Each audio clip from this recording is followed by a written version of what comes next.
नमस्कार दोस्तों, मैं श्रीनाथ पटेल आप लोगों का स्वागत करता हूं आपके अपने यूट्यूब चैनल सिद्धू ट्री की मैथ में। दोस्तों ये अनुपात और समानुपात का हमारा पार्ट 3 है। ऑलरेडी इसके पहले पार्ट फर्स्ट और पार्ट सेकंड बन चुका है। तो अगर आपने वो मोस्ट इंपॉर्टेंट वीडियो नहीं देखी है तो उसका प्लेलिस्ट का लिंक हमने नीचे आपको डिस्क्रिप्शन में साथ ही साथ में आई बटन में दोनों जगह प्रोवाइड कर दिया है। आप चाहे जहाँ से भी देख सकते हैं। और साथ ही साथ हमारी जो भी इंपॉर्टेंट वीडियो बनी है अगर उनको भी आपने वॉच नहीं किया है तो डायरेक्ट जाइए प्लेलिस्ट में, आप वहाँ से उनको वॉच कर लीजिए। क्योंकि साथियों हम जो भी क्वेश्चन आपको पढ़ाते हैं वो हमेशा प्रीवियस ईयर में पूछे गए क्वेश्चन होते हैं, चाहे वो मैथ के हों या फिर रीजनिंग के हों। तो चलिए बिना टाइम को गवाए में करते हैं वीडियो को स्टार्ट। तो हमारा फर्स्ट क्वेश्चन बोल रहा है कि यदि ए संबंधी बी संबंधी सी बराबर 2 संबंधी 3 संबंधी 4 हो तो ए बट्टे बी संबंधी बी बट्टे सी संबंधी सी बट्टे ए बराबर क्या होगा। ठीक है, और देख सकते हैं कि यह क्वेश्चन पूछा गया था आपके सीजीएल में 2001 में और 2005 में। तो सोच सकते हैं कि ये कितना मोस्ट इंपॉर्टेंट क्वेश्चन है। यहाँ पे क्या बोल रहा है कि ए संबंधी बी संबंधी सी बराबर 2 संबंधी 3 संबंधी 4, अर्थात ए का मान कितना दे दिया गया, ए का मान दे दिया गया 2, बी का मान कितना दे दिया गया, बी का मान दे दिया गया 3 और सी का मान कितना दे दिया गया, सी का मान दे दिया गया 4। अब हमसे पूछा क्या जा रहा है कि ए बट्टे बी संबंधी बी बट्टे सी संबंधी सी बट्टे ए का मान कितना है, ए का मान 2 है, बी का मान 3 है और सी का मान 4 है। तो हम डायरेक्ट अब क्या करेंगे, मान रख देंगे। ठीक है, यानी कि ए बट्टे बी संबंध कितना है, बी बट्टे सी संबंध सी बट्टे ए। ठीक है, यानी कि 2/3 ठीक है, संबंधे कितना हो जाएगा 3/4 संबंधे 4/1 4/2। ये 4/2 होगा, यानी कि ये 4 क्या होगा 2 से कट जाएगा। तो कितना माना जाएगा 2/3 संबंधे 3/4 संबंधे सिर्फ 2 का मतलब क्या हुआ कि 2 का मान हुआ कि यानी कि 2/1। कितना मान हुआ 2/1। तो अब हम क्या करेंगे 4 और 3 का लसा लेंगे। तो 4 और 3 का लसा कितना आएगा 12 आएगा। ठीक है, 4 और 3 का 12 लसा आएगा। तो जब 12 लसा आएगा साथियों तो 12 में अगर हम 3 का भाग देंगे तो कितना आ जाएगा 4 आ जाएगा। यानी कि 2 गुणित कितना हो जाएगा 4 हो जाएगा। कितना हो जाएगा साथियों 2 गुणित 4 हो जाएगा। तो ये ए का मान आ जाएगा। बी का मान ज्ञात करने के लिए हम क्या करेंगे 12/4 करके भाग दे देंगे हम 12 को 4 से, तो कितना आएगा 3 आएगा। और 3 का जब 3 में गुणा होगा तो कितना आएगा साथियों 3 का 3 में गुणा। ठीक है, अब देखिए ऑप्शन सी में क्या है, ऑप्शन सी में सिर्फ 2 है, यानी कि ये 4 और 3 का लसत जितना आया है उसका हम क्या करेंगे 2 में गुणा कर देंगे। कितना करेंगे साथियों, उसका हम 2 में गुणा कर देंगे। तो क्या हो जाएगा 2 गुणित 12। अब इनका आप मान निकाल करके डायरेक्ट हल कर सकते हैं। देखिए कैसे, 4 और 2 का गुणा हो गया तो कितना आ गया 8 आ गया।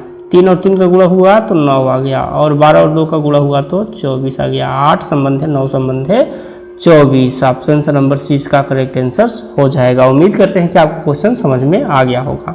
नेक्स्ट क्वेश्चन की तरफ बढ़े। नेक्स्ट क्वेश्चन बोल रहा है हमारा कि यदि ये संबंधी बी बराबर 2 संबंधी 3 और बी संबंधी सी बराबर 4 संबंधी 5 हो तो ए का स्क्वायर संबंधी बी का स्क्वायर संबंधी बी सी का मान ज्ञात कीजिए। और यह पूछा गया था आपसे सीजीएल 2001 के पेपर में। तो देखिए अगर आपको दो मान दे दिया गया हो, जैसे कि यहाँ पे देख सकते हैं ए संबंधी बी बराबर 2 संबंधी 3 और बी संबंधी सी बराबर 4 संबंधी 5, अर्थात बी का मान 2 बार दे दिया गया है। तो ऐसे क्वेश्चन को हम चंद सेकंड में सॉल्व कर सकते हैं। देखिए चंद सेकंड में सॉल्व करने का ट्रिक। तो अब क्या करेंगे आप ए संबंधी बी लिख देंगे बराबर कितना लिख देंगे 2 संबंधी 3 लिख देंगे। ठीक है, तो बी की जगह नीचे हम क्या करेंगे यहाँ पे बी लिख देंगे और फिर सी लिख देंगे बराबर क्या लिख देंगे, कितना दिया है बी सी का मान 4 संबंधी 5 दिया है। ठीक है, तो अब देखिए अब जब हम इनका सभी का मान निकालेंगे यानी कि ए बी सी तीनों का मान निकालेंगे तो 4 का गुणा हम कहाँ करेंगे 2 में भी करेंगे, 4 का गुणा हम 3 में भी करेंगे, 5 का गुणा सिर्फ 3 में करेंगे। ठीक है, तो इसलिए हमारा ए संबंधी बी संबंधी सी आ जाएगा। ठीक है, तो 4 का गुणा जब हम 2 में करेंगे तो 8 आ गया। 8 किसका मान आ गया ए का। उसी प्रकार से 4 का जब 3 में हम गुणा करेंगे तो कितना जाएगा 12 और 12 किसका मान हो गया बी का। ठीक है, और 5 का जब हम 3 में गुणा किए तो आ गया 15। 15 किसका मान हो गया सी का। किसका मान हो गया सी का मान हो गया 15। तो यहाँ पे क्या बोल रहा है कि ए का स्क्वायर संबंधी बी का स्क्वायर संबंधी बी और सी, यानी कि बोल रहा है कि हम 8 का स्क्वायर करेंगे। ठीक है, 8 का स्क्वायर करेंगे, 12 का स्क्वायर करेंगे और फिर BC करेंगे, यानी कि 15 गुणित 12 करेंगे। ठीक है, तो जब हम 8 का स्क्वायर करेंगे तो आ जाएगा 64।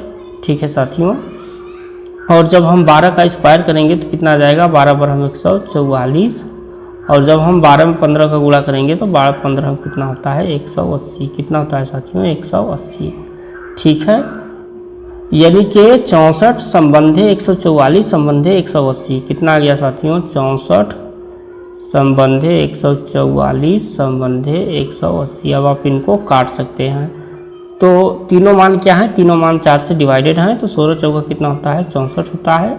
और इसे 44 का बात करें 4 से, तो 4 3 12, 2 24, 4 छक्का 24, और 4 चौका 16, 4 5 20। ठीक है, अब ये डिवाइड होने वाला नहीं है, अर्थात 16 संबंधे 36 संबंधे 45।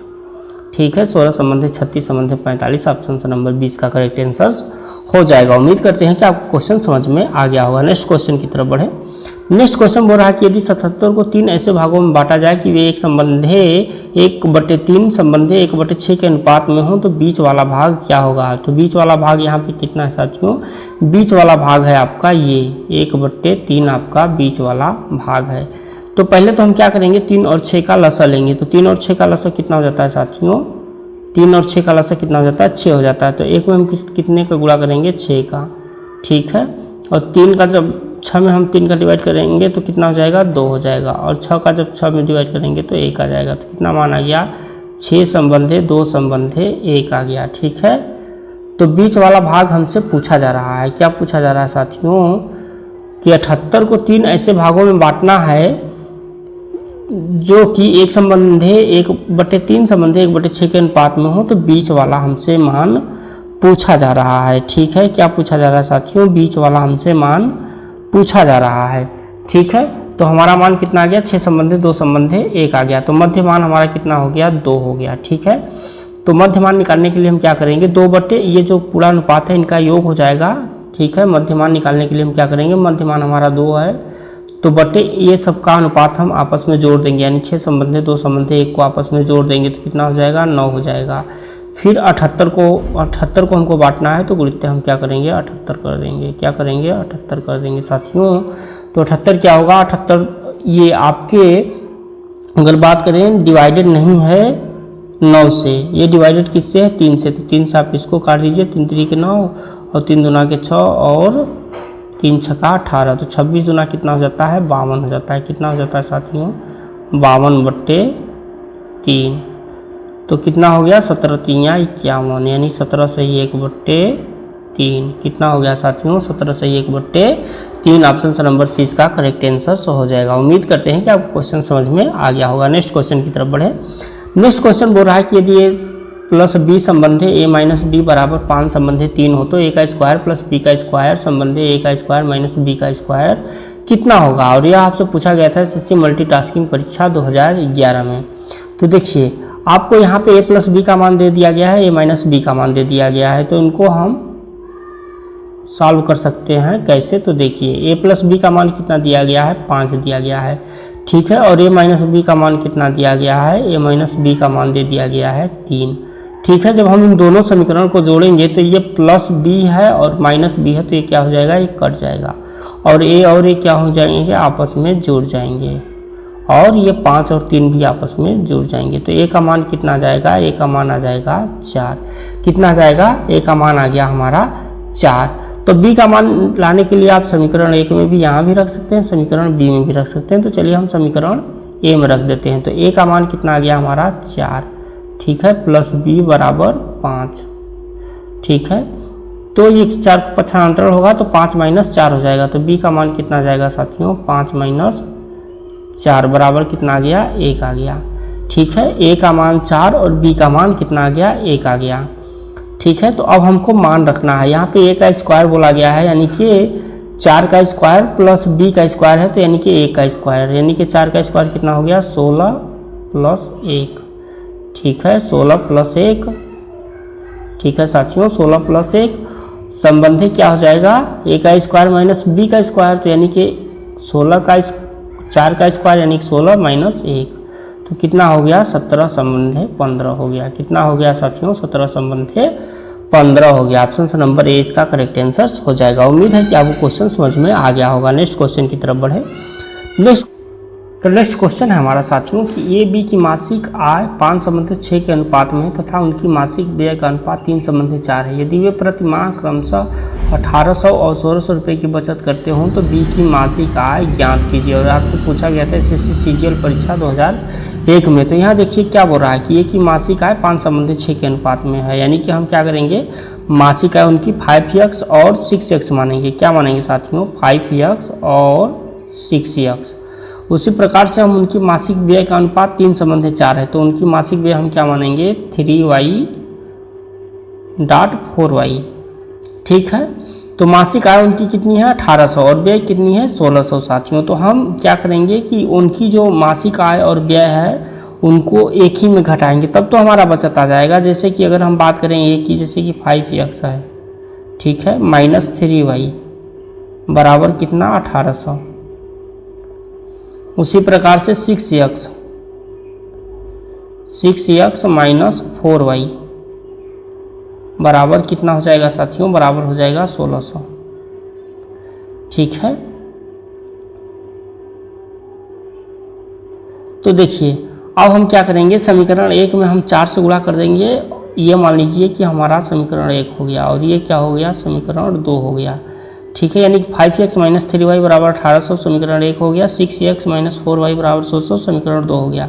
तो समीकरण 1 में हम किससे गुणा कर देंगे, 4 से। समीकरण 2 में हम किससे गुणा कर देंगे, 3 से गुणा कर देंगे साथियों। किससे गुणा कर देंगे, समीकरण 1 में 4 से और समीकरण 2 में किससे गुणा कर देंगे, 3 से। ठीक है, तो पहले हम इसको मिटा देते हैं, फिर हम आपको आगे बताते हैं। तो देखिए अब ये बोल क्या रहा है कि जब हम समीकरण 1 में 4 से गुणा कर देंगे तो कितना हो जाएगा, ये हो जाएगा आपका 20x - 12y। कितना है साथियों, 20x - 12y बराबर 18 चौका कितना हो जाता है, 7200। कितना हो जाता है साथियों, 7200 हो जाएगा।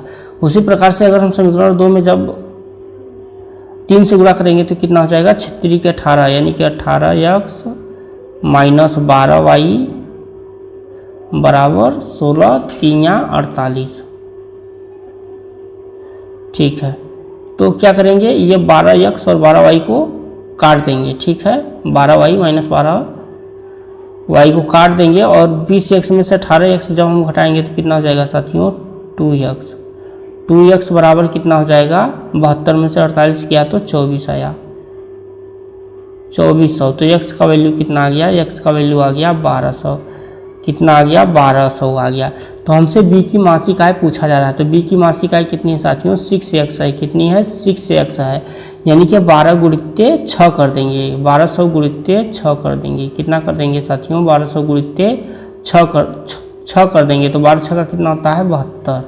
कितना होता है साथियों, 72, यानी कि 7200 उसका बी का मासिक आ जाएगा। बी की मासिक आय 7200 आ जाएगी। अगर आपसे ए का मासिक आय पूछा होता तो 1200 गुणित्य 5 कर देते, तो यानी कि 12 25 60, 6000 ए की आय आ जाती। कितनी आ जाती, ए की आय 6000 और बी की आय कितनी आ गई, बी की आय आ गई 7200। ठीक है, नेक्स्ट क्वेश्चन की तरफ बढ़े। नेक्स्ट क्वेश्चन हमारा पी और की आय का अनुपात 3:4 है, उनके व्यय का अनुपात 2:3 है। यदि उनमें से प्रत्येक 600 रुपये की बचत करता हो तो पी की आय कितनी होगी। और यह देख सकते हैं कि कितना मोस्ट इंपॉर्टेंट क्वेश्चन है, जो कि हम आपके लिए होमवर्क में छोड़ रहे हैं। यह पूछा गया था आपसे एसएससी सीजीएल परीक्षा 2011, एसएससी सीजीएल परीक्षा 2002 और 2006 और एसएससी सीपीओ परीक्षा 2005। और यह क्वेश्चन आपके लिए रहेगा। इसका आप कमेंट बॉक्स में ज़रूर रिप्लाई करके आप इसका करेक्ट आंसर्स बताएंगे। उम्मीद करता हूं कि आज की वीडियो आपको पसंद आई होगी। अगर आप चैनल पहली बार विजिट कर रहे हैं तो कृपया चैनल को सब्सक्राइब कर दीजिएगा, वीडियो को लाइक शेयर और कमेंट जरूर कर दीजिएगा। चलिए मिलते हैं नेक्स्ट वीडियो में, तब तक के लिए जय हिंद।